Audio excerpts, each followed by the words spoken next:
Hello नमस्कार जय हिंद दोस्तों। आज फिर लौटे हैं एक न्यू वीडियो के साथ। तो ये वीडियो बहुत ही महत्वपूर्ण होने वाली है, तो आप हमारे वीडियो में लास्ट तक बने रहें।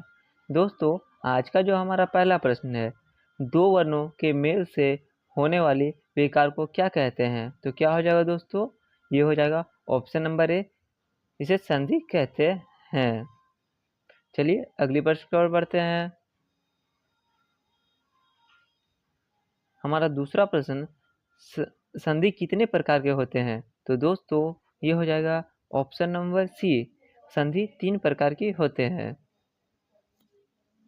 चलिए अगले प्रश्न की ओर बढ़ते हैं। हमारा तीसरा प्रश्न है, दयानंद में प्रयुक्त संधि का नाम है। तो क्या हो जाएगा दोस्तों? ये हो जाएगा ऑप्शन नंबर बी, दीर्घ संधि। चलिए अगले प्रश्न की ओर बढ़ते हैं। हमारा चौथा प्रश्न है, कपिस में प्रयुक्त संधि का नाम है। तो क्या हो जाएगा दोस्तों? ये हो जाएगा ऑप्शन नंबर बी, दीर्घ संधि। चलिए अगली प्रश्न की ओर बढ़ते हैं। हमारा पांचवा प्रश्न है, सदैव में प्रयुक्त संधि का नाम है। तो क्या हो जाएगा दोस्तों? ये भी हो जाएगा दोस्तों ऑप्शन नंबर बी, स्वर संधि। चलिए अगली प्रश्न की ओर बढ़ते हैं। हमारा छठा प्रश्न है, इनमें कौन स्वर संधि का उदाहरण है? तो क्या हो जाएगा दोस्तों? ये हो जाएगा ऑप्शन नंबर डी, पवन। ये स्वर संधि का उदाहरण है। चलिए अगले प्रश्न की ओर बढ़ते हैं। हमारा सातवां प्रश्न है, निम्न में से कौन सा शब्द दीर्घ संधि का उदाहरण नहीं है? तो दोस्तों कौन सा शब्द दीर्घ संधि का उदाहरण नहीं है? ये हो जाएगा ऑप्शन नंबर सी, गुरु देश। चलिए अगले प्रश्न की ओर बढ़ते हैं। हमारा आठवां प्रश्न है, निम्न में से दीर्घ संधि युक्त पद कौन सा है? तो क्या हो जाएगा दोस्तों? ये हो जाएगा ऑप्शन नंबर डी, देनियारी। चलिए अगले प्रश्न की ओर बढ़ते हैं। हमारा 9वां प्रश्न है, पवित्र में प्रयुक्त संधि का नाम है।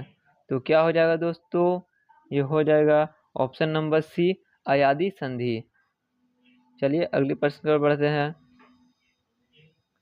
हमारा 10वां प्रश्न है, इत्यादि का सही संधि विच्छेद है। तो क्या हो जाएगा दोस्तों?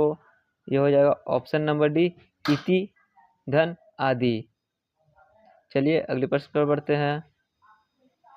हमारा 11वां प्रश्न है, निरर्थक का सही संधि विच्छेद है। तो क्या हो जाएगा दोस्तों? ये हो जाएगा ऑप्शन नंबर सी, निर्धन अर्थक। चलिए अगले प्रश्न पर बढ़ते हैं। हमारा 12वां प्रश्न है, धरेश का सही संधि विच्छेद है। तो क्या हो जाएगा दोस्तों? ये हो जाएगा ऑप्शन नंबर सी, धरा धन ईस। चलिए अगले प्रश्न पर बढ़ते हैं।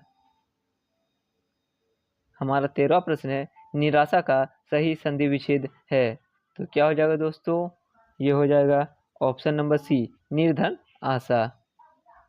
चलिए अगले प्रश्न पर बढ़ते हैं। हमारा 14वां प्रश्न है, महोसन का सही संधि विच्छेद है।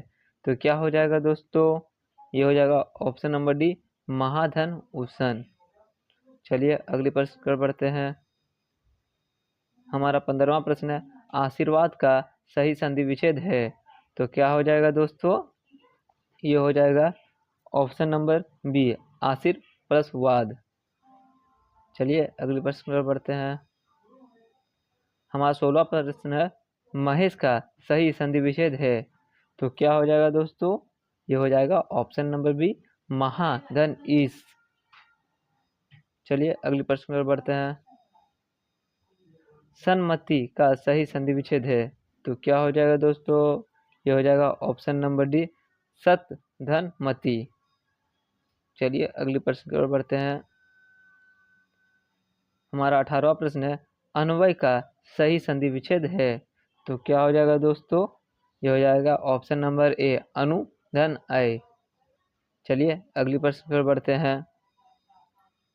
हमारा 19वां प्रश्न है, परोपकार में प्रयुक्त संधि का नाम है। तो क्या हो जाएगा दोस्तों? ये हो जाएगा ऑप्शन नंबर बी, गुण संधि। चलिए अगले प्रश्न की ओर बढ़ते हैं। हमारा 20वां प्रश्न है, निम्न में से कौन सा शब्द स्वर संधि का उदाहरण है? तो क्या हो जाएगा दोस्तों? ये हो जाएगा ऑप्शन नंबर डी, मयंतर। दोस्तों अगर आपको हमारा वीडियो अच्छा लगा हो तो कृपया लाइक करें, कमेंट करें, शेयर करें। मिलते हैं नेक्स्ट वीडियो में ऐसे ही बेहतरीन प्रश्नों के साथ।